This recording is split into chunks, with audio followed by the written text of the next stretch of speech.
l'émancipation de la femme passe aussi, je dis bien aussi, par l'entrepreneuriat. Et entreprendre demande beaucoup de courage, beaucoup de volonté, surtout dans un contexte où l'économie de la République démocratique du Congo ne favorise pas beaucoup ces femmes qui sont pour la plupart dans le secteur informel. Mais aujourd'hui, nous avons choisi de recevoir pour vous un modèle dans l'entrepreneuriat. Vous avez peut-être l'habitude de la voir aussi dans les réseaux sociaux. Il s'agit de Josepha Moutoun, une habituée de cette émission, mais ça fait quand même longtemps qu'elle n'est pas passée. Bienvenue à vous, Josepha. Merci Feza, comment vas-tu? Ça va bien, ça fait des années. Oui, c'est un plaisir de te revoir. Moi aussi. Qu'est-ce qui s'est passé entre la dernière émission et celle-ci? Beaucoup de choses. Beaucoup de choses. On vous a certainement vu dans le secteur de l'entrepreneuriat et puis très active aussi sur les réseaux sociaux, mais on aimerait savoir qu'est-ce qui a ajouté, au fait, qu'est-ce qui a été rajouté dans ce que vous faisiez avant? Alors, ça fait 7 ans que Josepha Cosmétique existe. Oui. On me connaît en tant qu'entrepreneur, j'ai un salon de beauté. On fait tous les services relatifs à la beauté. Vous savez aussi que j'ai un restaurant, chez Joe Restaurant. Oui. Et ce n'est pas facile.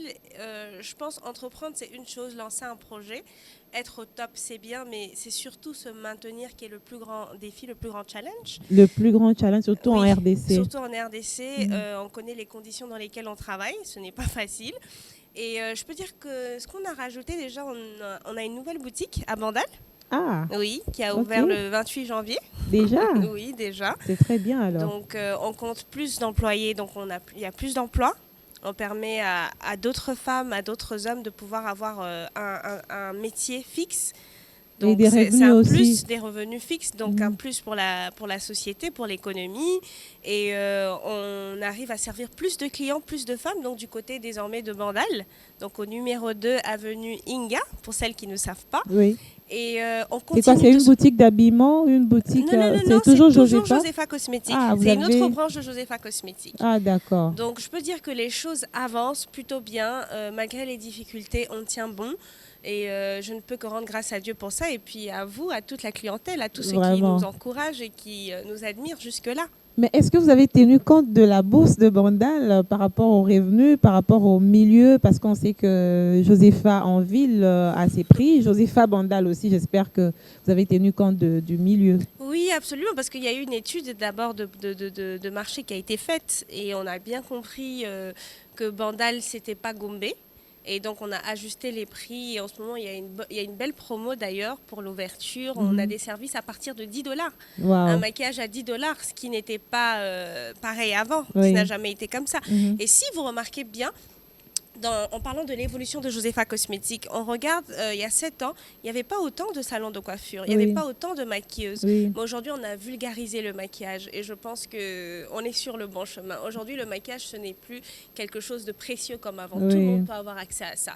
Donc, en parlant d'évolution, après les 7 ans, je pense qu'on est sur le bon chemin. Aujourd'hui, on a rendu accessible la beauté. Ce n'est plus aussi prestigieux comme avant. Tout le monde peut se faire belle. Il n'y a pas qu'à Josepha Cosmétique parce qu'il y a tellement de salons maintenant, mais après, nous restons... Et des maquilleuses qui ont appris sur le tas. Voilà, qui ont appris sur le tas. Ça a motivé plein de jeunes filles. Elles se sont dit, si Josepha l'a fait, c'est qu'on peut le faire. Et même des hommes. Et moi, je trouve que c'est magnifique. C'est beau. Très magnifique. C'est un beau réveil. Et il le fallait.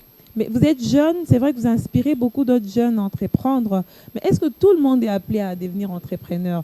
C'est en fait ça aussi que vous avez vendu sur les réseaux sociaux. Oui, ce rêve. Oui, ce rêve. Et les jeunes filles, quand elles vous regardent, elles se disent, je veux devenir comme Josepha. Est-ce que tout le monde est appelé à devenir entrepreneur? Malheureusement, entreprendre, ce n'est pas fait pour tout le monde. Parce qu'il y a des gens qui ne l'ont pas. Ils ont peut-être même fait des formations, ils ont fait des études pour ça. Mais sur le terrain, c'est tout autre chose. Parce que entreprendre, c'est prendre un risque. On fait une étude, certes, mais on prend un risque. Et ça peut ne pas marcher. Il y a des aléas, il y a des imprévus. Et avoir cette sagesse, cette détermination de continuer malgré les aléas, c'est tout autre chose. Donc, ce n'est pas fait pour tout le monde. Je ne peux pas dire à toutes les femmes, à tout le monde d'entreprendre. Non, ce n'est pas évident. Il faut essayer. Parce que si on n'essaie pas, on ne saura jamais comment ça va se passer. Il faut essayer. Mais vous-même, comment vous avez nourri ce rêve? Petit enfant, vous saviez que vous seriez une femme... indépendante sur ce plan-là? Oui, moi depuis ça fait belle lurette. J'ai toujours dit déjà à ma famille, Quand on me demandait qu'est-ce que tu veux devenir plus tard, je disais je veux devenir esthéticienne. Ok. Tout le monde se moquait de moi en disant esthéticienne, avec tous les beaux et grands métiers qu'il y a dans ce monde, comment toi tu veux devenir esthéticienne? Mais j'ai toujours aimé le beau, la beauté, l'esthétique. Oui. Et aujourd'hui, on a spécifié le maquillage. Aujourd'hui, tout évolue en fait, tout a évolué. Et aujourd'hui, je suis ce que je suis. Et c'est grâce au monde de la beauté, qui a été parfois très souvent sous-estimé. Oui, très sous-estimé en République démocratique du Congo. On pensait que c'est quand on a échoué ailleurs qu'on vient finir à l'esthétique. Voilà, on appelle ça les métiers de la beauté, les petits métiers en fait. Ça a été toujours sous-estimé, ça a été qualifié de saut métier. Mais aujourd'hui, quand on parle de Kylie Jenner, qui est milliardaire, c'est grâce à sa marque de cosmétiques. On parle de Kim Kardashian, qu'on parle de Rihanna, qui est une grande chanteuse, mais aujourd'hui qui a même fait une pause sur sa carrière musicale, car sa marque Fenty Beauty, aujourd'hui, l'a fait exploser financièrement. Donc, ce n'est plus un saut métier. C'est quelque chose plutôt à mettre en avant. C'est incroyable la consommation de maquillage qu'il y a dans le monde aujourd'hui. Oui, tout le monde veut se faire belle et je pense que ça fait partie, ça permet à la femme d'avoir un peu plus confiance en elle. On a l'habitude de penser que le maquillage, il dévalorise ou il abîme. Oui, avant, quand on coupait les sourcils, il y a quelqu'un qui passe, il te regarde 2 fois, mais c'est là. Voilà, la femme doit rester naturelle, les hommes n'aiment pas les extras, mais en fait, nous, en réalité, ça nous redonne confiance en nous, ça nous permet de mieux nous assumer. Mais en même temps aussi, pas d'exagération. Je vois qu'aujourd'hui, les hommes se plaignent, ils disent, mais quelle différence entre la réalité et après maquillage. Il ne faudrait pas aussi quand même que le maquillage déforme aussi la femme, il faudrait rester dans les justes milieux. Oui, le maquillage, il est là pour embellir. Il n'est pas là pour nous transformer, pour nous changer. Et après, moi, je pense que ça reste au choix de la femme, au choix de la femme de choisir comment elle se sent bien, en fait. Ça ne dépend pas d'un homme. Si elle estime qu'elle doit mettre autant de couleurs pour se sentir belle, il faut la laisser s'exprimer. Tout à fait. Voilà. Est-ce que Josepha pense un jour à faire une marque propre à elle? Oui, ça a pris du temps, mais on y est. Je pense que cette année, il y aura de bonnes nouvelles. Ça vient? Vous voulez pas dévoiler? Ça vient. On ne peut pas trop dire. On va juste on dit que le succès n'aime pas le bruit. Ok. Il ne faut pas faire beaucoup de bruit, sinon les gens qui ont 4 E risquent d'ouvrir des yeux sur mais ça. Cette année, je pense que c'est l'année de l'accomplissement, de la matérialisation. Okay. Toutes ces années, ça a été des années de travail, de formation, d'expertise, parce que vous savez, on continue toujours de se former. Donc, toutes ces années, autant d'années, parce que ça nous a pris du temps de se former, de se forger, de pouvoir gérer les échecs, les pertes. Mais maintenant, je pense que cette année, c'est la matérialisation. Mais parfois, on ne sent pas qu'il y a des pertes chez vous. On ne sent pas?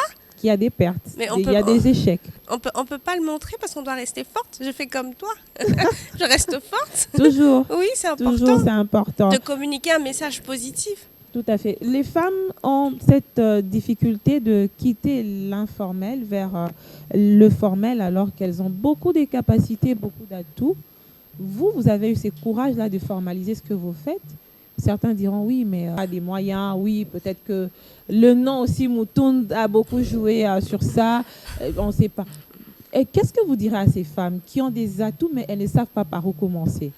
Moi, je leur dirais d'aller vers des associations, d'aller vers des institutions qui peuvent les aider. Parce qu'il faut bien commencer quelque part. Moi aussi, avant, je vendais par exemple des mèches. C'était de façon informelle. Mais mes sœurs ont vu ce que je faisais. Elles m'ont dit, Josepha, il faut que tu arrêtes de faire du porte-à-porte. Oui. Il faut que les idées que tu as, qu'on puisse les mettre sur papier et qu'on puisse en faire des choses vraiment concrètes. Donc, c'est vrai quand même que tu as bénéficié d'un bon encadrement.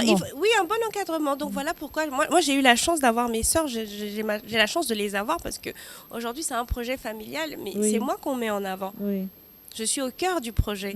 Donc, je dirais à toutes ces femmes qui n'ont peut-être pas des sœurs comme moi, d'aller vers des institutions. C'est possible. Aujourd'hui, le Congo est il y a un grand réveil.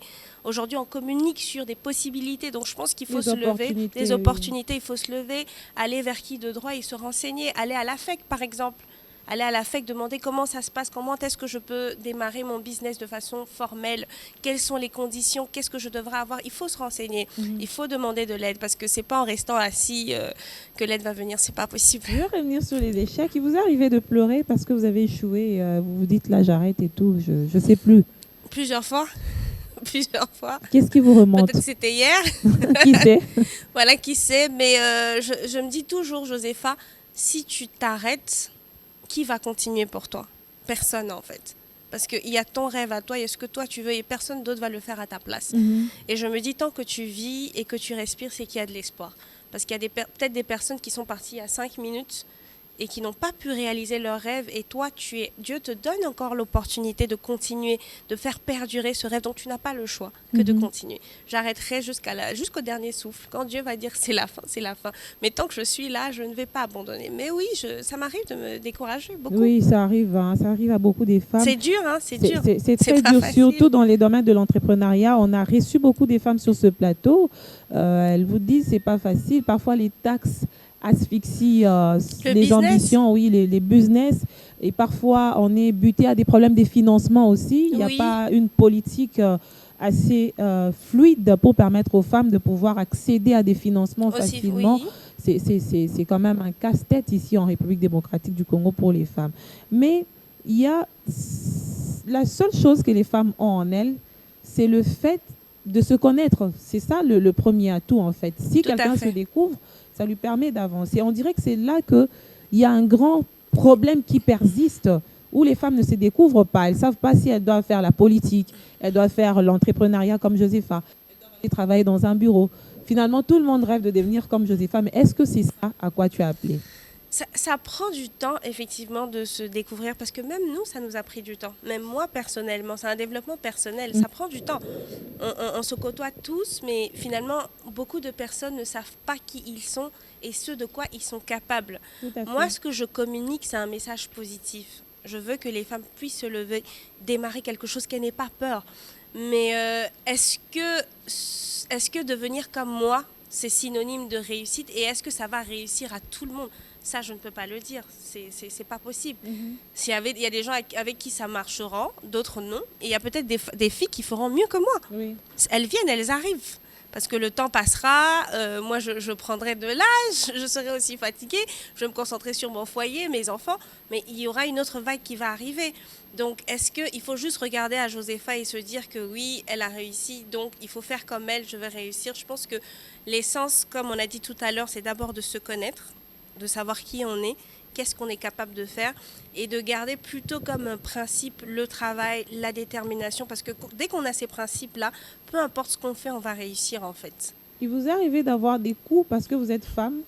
Des coups? C'est-à-dire? Oui, d'avoir peut-être pas accès à quelque chose, on dit « Ah, celle-là, c'est une femme ». Ah oui.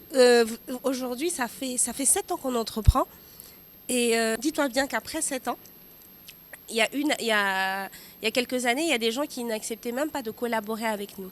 Parce que pour eux, on n'avait pas assez de crédibilité. Ils se disaient, qui êtes-vous? Qu'allez-vous faire? Le cosmétique, c'est quoi? Non, c'est pas quelque chose de concret, c'est pas quelque chose de valorisant. Quand j'arrivais dans certains environnements où il y avait d'autres femmes et qu'on voulait aussi que je prenne la parole, les autres me regardaient, elles disaient, elle va parler de quoi? De maquillage? Mais alors que derrière ce maquillage, j'ai une entrepreneur. Oui. Il y a quelqu'un qui embauche aujourd'hui près de 50 personnes, donc qui nourrit des familles. Et ça, c'est beaucoup. Ça veut dire que grâce à mon business, ces personnes arrivent à subvenir à leurs besoins. Oui. Et donc, à scolariser des enfants. Scolariser des enfants. Donc ce n'est pas négligeable. Il y a des pères de famille, des mères de famille. Et malheureusement, la société néglige tout ça. Mais aujourd'hui, après 7 ans, c'est maintenant qu'on nous crédibilise. On dit enfin, ah ouais, d'accord, ah c'est vous, ah c'est Josépha. Dans des milieux qui sont politiques très hauts, quand on a besoin d'une influenceuse pour faire passer un message, on va dire oui, on va faire appel à Josépha. Oui. Donc on se rend compte que finalement... Mais ça a pris du temps. Ça a pris du temps. Pour qu'on en arrive là. Donc ça prend beaucoup de temps. C'est pas facile. C'est pas facile. C'est pour ça qu'il faut persévérer. Il faut pas abandonner. Faut continuer. Même quand les autres vous disent que c'est nul, que c'est pas ça, ils vous découragent, il faut pas abandonner.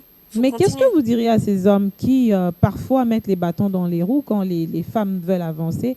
Moi, parfois, je me dis que c'est un débat qui n'est pas trop actuel, mais quand je veux enlever ça de ma tête, il m'arrive de rencontrer un homme qui se comporte comme ça. Et donc, ça revient tout de suite. Ça revient toujours. Donc, ça veut dire qu'il faut continuer à sensibiliser les hommes à accepter les femmes. Oui, je dirais déjà que c'est dommage en fait. C'est dommage parce que le monde a évolué. On ne peut plus aujourd'hui stigmatiser la femme, la laisser au niveau d'un sous-homme. Ce n'est pas possible. La femme donne la vie et la femme est forte, elle est capable. Tout ce que les hommes font, les femmes sont capables de le faire. Vous aviez dit tout? La plupart, les métiers, on parle des oui, métiers. Égalité sur le plan professionnel. Oui, allons-y comme ça. Oui. Regardez aujourd'hui les roulages. On voit des femmes, nous, on ne fait pas ce métier, mais on imagine ces femmes-là sur le boulevard avec cette chaleur de plomb. Oui, en train de réguler la circulation, oui, pas évident, oui. C'est pas évident. Aujourd'hui, il y a des femmes pilotes. Il y a des femmes pilotes, elles font tellement de choses. Et il y en a même qui excellent, qui dépassent les hommes dans ce qu'elles font. C'est pourquoi les hommes ont peur. Oui, c'est pour ça qu'ils ont peur, parce qu'ils nous ont toujours sous-estimés. La femme, on se dit qu'elle est là pour donner la vie et s'occuper des enfants, rester à la maison, être belle, être disponible pour son mari, alors qu'il n'y a pas que ça. On a des femmes aujourd'hui capables, qui font l'armée et, comme j'ai dit, qui dépassent, même qui excellent dans leur domaine plus que les hommes. Donc, je sensibilise en tout cas les hommes à arrêter de sous-estimer les femmes, arrêter de nous juger, de penser qu'on n'est pas capable. Ils devraient nous laisser l'occasion de nous exprimer et de nous laisser faire ce qui nous épanouit, le travail, prendre des rôles, pas tous les jours nous dire ce qu'on doit faire, mais nous aussi on peut proposer et qu'on nous laisse. Si une femme ne fait pas bien les choses, l'homme il peut l'aider, lui dire là c'est pas bien oui, fait. Avec beaucoup d'amour. Avec beaucoup d'amour, de compassion, d'objectivité. Parce que les remarques doivent être objectives. Mais tant que ce n'est pas le cas, non, les hommes ne devraient pas nous... Mais on dit aussi que les échecs des femmes, parfois, ça ne s'est fait pas pardonner dans la société. Ça veut dire que quand une femme échoue, c'est 2 fois. Quand c'est un homme, 2 fois la sanction. Quand c'est un homme, ah oui, c'est normal. Mais comment elle a fait ça, cette femme? Non, mais parce que c'est dans le système éducationnel. Oui. Le thème de cette année, c'est toujours l'égalité des femmes, enfin, l'égalité des sexes. Oui. Et on dit qu'il faudrait une société où on inclut encore plus l'égalité des sexes dans le côté éducationnel cette année. Parce qu'on a remarqué que c'est vrai, chaque année, le 8 mars, on en parle, on dit oui, on parle des droits de la journée, des droits de la femme, mais finalement, on se rend compte dans les écoles, dans le système éducationnel, on n'en parle pas. Il y a toujours on n'intériorise pas ces notions. Voilà, dès le bas âge. Dès le bas âge, oui. Donc, on se rend compte que dans les écoles primaires, il y a un grand travail à faire. Il faudrait que dans le système éducationnel, dès le bas âge, les enfants savent déjà, qu'ils sachent qu'il n'y a pas de différence entre l'homme et la femme. Mais c'est aussi nos cultures. Par exemple, dans certaines cultures, quand on éduque la femme, c'est un peu différent. Quand on éduque l'homme, c'est autre chose. La femme doit rester, déjà dès le bas âge, faire la vaisselle, surveiller surveiller ses grands frères. Oui. C'est pas normal. Alors que les grands frères peuvent aller jouer au foot après les cours et tout. C'est un peu ça. Plus la femme alors que les hommes aussi ont la chance d'aller faire ce qu'ils veulent. Et on leur enlève toute responsabilité. Oui. En fait. La culture aussi, parfois, elle pèse sur nous. Donc il y a un travail de fond. Mais quand on dit éduquer une femme, éduquer toute une nation, ça veut dire que ce travail de fond-là aussi, selon vous, je ne sais pas si vous allez me contredire, revient aussi à la femme. Elle revient à la femme. Je pense que la femme ne change pas sa position. Spontanément, elle prend toujours les choses en main. C'est celle qui éduque, c'est celle qui donne la vie. Mais maintenant, les hommes aussi doivent apprendre déjà à nous laisser notre place et puis de ne pas se décharger de toutes les responsabilités. Sinon, c'est trop facile. C'est trop facile. Parce que c'est bien de dire que les femmes ne sont pas capables et quand il y a des responsabilités, comme on a dit, un exemple très banal à la maison, la jeune fille la jeune sœur qui est beaucoup plus jeune qui doit s'occuper de ses grands frères, ça n'a pas de sens. Les grands frères devraient aussi pouvoir être responsabilisés. C'est eux qui doivent encadrer leur petite sœur. Donc je pense que chacun doit avoir sa place. L'homme reste l'homme, la femme reste la femme. Mais on doit tous... En fait, c'est un chemin qu'on fait ensemble. L'homme est complémentaire à la femme. Oui. Mais est-ce que le fait d'être cette mère, femme, épouse, est incompatible à l'épanouissement de la femme sur le plan professionnel? Non, pas du tout. Après, peut-être que je suis un peu mal placée parce que je ne suis pas encore mariée. Mais je suis pas dans la société, on est peut-être mal placé pour le dire, mais on observe, on a des yeux, on a l'intelligence pour analyser certaines choses. Est-ce que cela peut être incompatible? C'est compatible. D'être en même temps une bonne mère, une bonne épouse et exceller dans ce que l'on veut faire pour s'épanouir. C'est compatible, je pense qu'il faut avoir un homme compréhensif. un homme qui comprend déjà ce que vous faites dans la vie, qui apprécie votre métier, qui le respecte. Et je pense que c'est une question de se répartir des tâches, de prendre de l'aide si besoin, mais il y a moyen d'être une mère excellente au foyer, une mère qui s'occupe des enfants tout en travaillant. Parce qu'une femme qui ne travaille pas comme moi, elle subvient à ses besoins, aux besoins de sa famille. Ça ne peut pas être que l'homme qui travaille, c'est pas possible. Mais il y a des hommes qui disent, à ce jour, ici, à ce siècle, qui disent à leur femme de ne pas bouger, je vais m'occuper de tout. Non. Et le matin, quand on lui demande l'argent, je vais aller au salon. Oh, toi aussi, tu exagères. Non, c'est dommage. C'est dommage qu'à ce siècle, au siècle présent, il y a des hommes qui pensent comme ça. Je trouve ça vraiment dommage. Oui. C'est dommage parce que pour moi, déjà, quand je n'arrive pas à travailler, je me sens mal. Pour moi, c'est important. Le travail, il libère, il nous permet d'être quelqu'un dans la société, d'être respectable. Parce que si vous ne travaillez pas, qui va vous donner un titre? Qui va vous respecter? Personne. Aujourd'hui, malheureusement, la réalité de la société aujourd'hui, on vous respecte quand vous avez un rôle important ou quand vous avez de l'argent. Mais on dit aussi que les mariages crédibilisent la femme. Quel est votre point de vue sur ça? Vous n'êtes pas mariée, oui. Bien sûr que le mariage crédibilise la femme.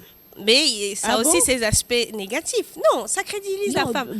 Dans la mesure où dans la société, quand vous venez, vous êtes marié, on vous donne un peu plus de considération. Bien sûr, ça c'est... Mais quand c'est une Josépha qui est célibataire, même les femmes mariées ont peur des Josépha parfois. Ah bon? Je ne savais pas. Bon, ça c'est un exemple. C'est juste un exemple. Okay. C'est juste un exemple. Est-ce que vous pensez que pour mériter un peu plus de considération, il faut absolument être cette femme mariée?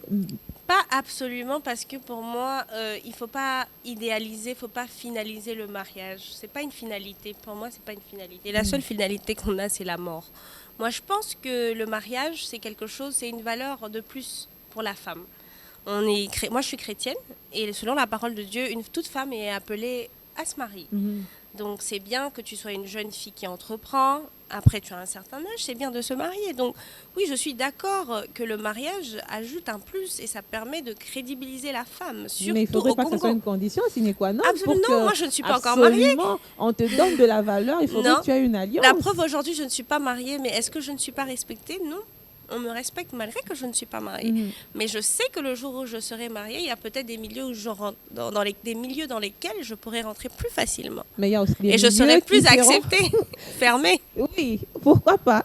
Il y a des gens qui seront déçus, mais celle-là, elle vient encore chercher quoi ici? Mais non, mais bizarrement, oui? Quand on est marié, je pense que ça couvre de beaucoup de choses. Okay. Beaucoup de choses. Et ça attire pas mal de personnes, bizarrement. Bizarrement, ça fait un effet. Bon, oui. C'est votre point de vue. On est en train presque de finir l'émission. Aujourd'hui, quel est votre rêve par rapport à la femme congolaise et surtout la jeune fille que nous représentons aujourd'hui? Les générations passent, il y a celle-là qui arrive. Comment vous l'entrevoyez dans les jours à venir? Je vois la femme congolaise se lever, bâtir un avenir meilleur, ne plus avoir de crainte par rapport au lendemain. On a le problème de viol. Et ça, c'est vraiment quelque chose qui touche, qui dévalorise notre pays, la femme congolaise. Ça fait des années que ça perdure. Et ce n'est pas quelque chose de lointain. Ce n'est pas qu'à Goma. Ça existe dans nos familles, à la maison, chez une amie. Donc je pense que la femme congolaise doit prendre courage, se lever. On doit être forte. C'est vrai que ce n'est pas facile de dire à quelqu'un qui a été violé d'apprécier la vie, de se lever. C'est fort psychologiquement. Mais je dirais à toutes ces femmes de se lever, de ne plus craindre pour l'avenir. Aujourd'hui, il y a la justice. Je pense qu'on parle plus de viol. C'est un débat qui n'est plus un tabou. Donc, il faut en parler. Il faut se faire soigner. Et d'entreprendre, de se lever. Tout est possible à celui qui ose et qui ne s'arrête pas. Tant qu'on a la vie. Tant qu'on a la vie. Donc, qu'elle se lève et qu'elle continue. Moi, ça me fait plaisir de voir ces jeunes filles qui m'écrivent et qui me disent « Josépha, tu m'inspires, Josépha. Grâce à toi, j'ai commencé telle activité. Même si c'est vendre des œufs, c'est très bien. Moi, je suis contente parce que quelqu'un peut devenir milliardaire en vendant des œufs. Il n'y a pas de sous-métier. Donc, je dirais à toutes ces femmes de se former, de se lever. Et c'est possible d'avoir encore plus de femmes dirigeantes, leaders au Congo. Il y en a déjà. Et donc, je leur dis de continuer, de ne pas abandonner. Le meilleur est à venir. En parlant de ces femmes qui vous écrivent, on a un sérieux problème aujourd'hui sur la consommation par rapport aux réseaux sociaux, surtout du côté congolais. De la même manière qu'on considère qu'il y a des influenceuses qui les font de manière positive, de la même manière aussi il y a celles qui tirent vers les bas. Oui. Et ça impacte négativement la vie des jeunes femmes. J'ai l'habitude parfois, avant ça ne me disait rien, mais maintenant, je me suis dit d'aller quand même voir ce qui se passe dans ce monde-là. C'était important, oui. C'est important. Parfois, je suis très scandalisée. Je me dis, Seigneur, qu'est-ce que ces filles consomment? J'ai peur. Quel sera le futur, l'avenir de ces jeunes filles? Oui, en même temps, on se bat pour qu'on puisse transmettre quand même quelque chose de bien, mais en même temps, il y a celles-là qui tirent vers les bas. Vous êtes quand même influenceuse aujourd'hui sur les réseaux sociaux. Qu'est-ce que vous préconisez en fait par rapport à ce qui se consomme là-bas? Moi, je dirais, déjà, j'avoue, je suis d'accord avec toi. Aujourd'hui, sur les réseaux sociaux, on voit beaucoup de choses. Et vous savez, même nous qui influençons positivement, parfois les réseaux sociaux, ça peut avoir un impact négatif sur nous. Même sur vous-même aussi. Oui, parce que déjà, ça nous met une pression. Parce que tu regardes les autres qui sont dans le même domaine que toi, et peut-être qui ont fait peut-être en 2022 par exemple tellement de choses et que toi tu as l'impression que tu n'as rien fait. Et qui ont peut-être un peu plus de followers parce qu'elles avaient fait ceci. Oui, et donc forcément, si tu es dans une mauvaise phase de ta vie, ça peut impacter négativement. C'est-à-dire que tu te mets tout de suite une pression, tu te dis je suis à la bourre, il y a un problème. Alors que non, il ne faut pas croire à tout ce qu'on voit. Les réseaux sociaux, ils sont là pour nous faire rêver. Ah oui, donc vous êtes consciente que parfois vous faites rêver aussi. Mais je fais rêver. Non, parce que je fais rêver et en me disant que ce rêve, en fait, apporte de la positivité à quelqu'un. Oui, si ça peut. Si ça peut. Si ça peut susciter quelqu'un de se dire, je peux me lever, je dois travailler. Même si aujourd'hui j'ai une mauvaise nouvelle, je me lève. Parce qu'elle, peut-être qu'elle a perdu un être cher il n'y a pas longtemps, mais ça ne l'a pas empêché de continuer de se battre. De se battre, oui. Donc, il ne faut pas croire tout ce qu'on voit. Tout ce qui brille n'est pas or. Et donc, je dirais à ces filles-là de filtrer ce qu'elles regardent et de faire attention à tout ce qu'elles regardent. Parce que ce n'est pas tout ce qu'on voit qui est et ce n'est pas tout ce qu'on voit qu'on doit faire. Ah, ça c'est important. Et après, les réseaux sociaux, aujourd'hui, ça a quelque chose de positif, mais malheureusement, on ne peut pas contrôler l'image ou dire à ses influenceuses le contenu. On ne peut pas contrôler. Chacun est libre de poster ce qu'il veut. Mais ça a eu quand même un grand impact sur vous-même par rapport à vos affaires, non? Oui, ça m'arrive. Comme j'ai dit, des fois, j'avoue, je peux me lever, je tombe sur un profil, ça me fout un coup de pression. Je dis, qu'est-ce qui se passe? Mais j'essaie toujours de voir la positivité. Je me dis, ça veut dire que cette personne aussi m'inspire. Parce que si je me lève et que j'ai l'impression que cette personne a pris trop d'avance par rapport à moi, ça doit me stimuler positivement. À travailler plus. Oui, à me dire, Josépha, peut-être que tu aurais pu faire ça aussi. De manière saine. Oui, de manière saine. Oui. Je me dis, je ne me mets pas la pression. Des fois, je me coupe des réseaux sociaux. Ça m'arrive, je dis aujourd'hui, je fais 2 jours, je ne veux pas de réseaux sociaux. Parce que sinon, ça me met une pression qui n'est pas nécessaire. Et à ces jeunes filles-là qui sont accros aux réseaux sociaux, je leur dirais qu'il faut filtrer. Tout n'est pas nécessaire, tout n'est pas utile. Et il faut tenir compte qu'aujourd'hui, beaucoup de gens se disent qu'il faut être ridicule. Aujourd'hui, c'est le ridicule qui marche. Oui, qui paye bien sur les réseaux sociaux. Aujourd'hui, ce n'est plus une question de passer une image positive, mais c'est d'avoir des vues, c'est d'avoir des likes. Donc, et pour avoir des likes, parfois, il faut tomber dans les ridicules. Exactement. Et c'est dommage. C'est dommage parce que moi, je me dis, autant ne pas avoir de likes. Mais quand je communique, il n'y a plus de limites. Donc, il y a plus de limites. Chacun dit ce qu'il veut sur l'autre sans réfléchir. C'est un peu la jungle là-bas. Et donc, ça fait peur. Aujourd'hui, on se demande que sera l'avenir de demain? Que sera la jeunesse de demain? Nos enfants, qu'est-ce qu'ils vont consommer en termes de réseaux sociaux? Oui. Donc, à nous, en tant que parents, en tant qu'influenceurs, parce que tout le monde influence d'une façon ou d'une autre. Oui. Moi, je suis certes sur les réseaux sociaux, mais toi aussi, tu influences de ta façon.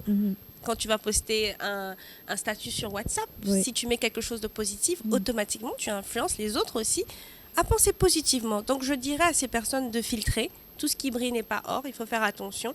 Et il faut utiliser les réseaux sociaux pour communiquer positivement, pour passer des messages, pour informer.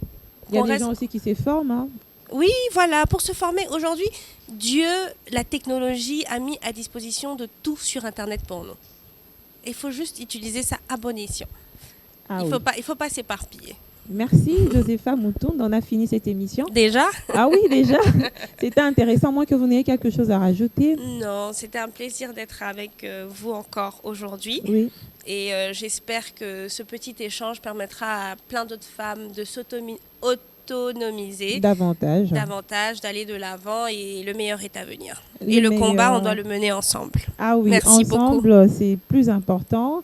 Ça nous donne encore un peu plus de force pour pouvoir évoluer. Madame, Messieurs, merci de nous avoir suivis. Nous avons reçu pour vous Josepha Moutoun. Elle est femme entrepreneur et influenceuse. J'avais oublié de le mentionner peut-être au début de cette émission et vous l'avez écouté, vous l'avez certainement suivi par rapport à ce qu'elle pense de la femme de manière générale et à très bientôt. Merci.